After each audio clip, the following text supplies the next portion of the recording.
இந்த கவரிமாவை முதல்ல நம்முடைய சங்க இலக்கியங்களில் சொல்லப்பட்டிருக்கிறது. சங்க இலக்கியங்களில் சொல்லப்பட்டிருக்கிறது. அது சொன்னார், என்னமோ சொன்னார், நரந்தம் என்னும் ஒரு வகை புல்லை மேய்ந்து விட்டு அந்த கடமா தன்னுடைய பிணையோடு துஞ்சும் அப்படின்னு வரும் அந்த புறநானூற்று பாடல்ல.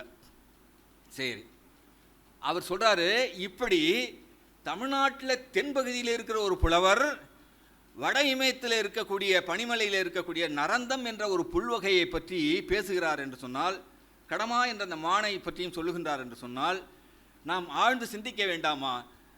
அவர்கள் எல்லாம் அங்கிருந்து இங்கு வந்தவர்களாக இருப்பார்கள் அப்படின்னு போகிற போக்கில் ஒரு போடு போட்டார்.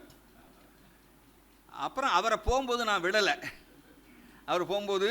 விடலை, ஆக இவனை மாதிரி ஆட்கள் தான் நம்ம நாட்டுக்கு, நம்முடைய வரலாற்றுக்கு அடிப்படைக்கு உழைவிக்கிறான் அப்படின்னு நம்ம அதுலேருந்து தெரிஞ்சுக்கொள்ளு.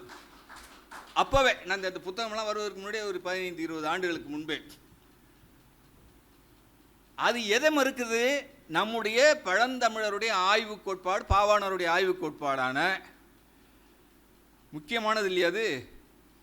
தமிழனுடைய மாந்தனுடைய பிறந்த இடம் தென் தமிழகம், குமரி மலைப்பகுதி, குமரி கண்டம்.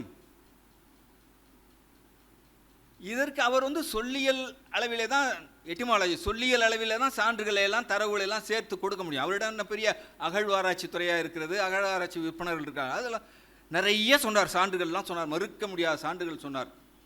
இப்போதும் கூட இங்கே இருக்கின்றவர்கள்லாம் தெரியும்,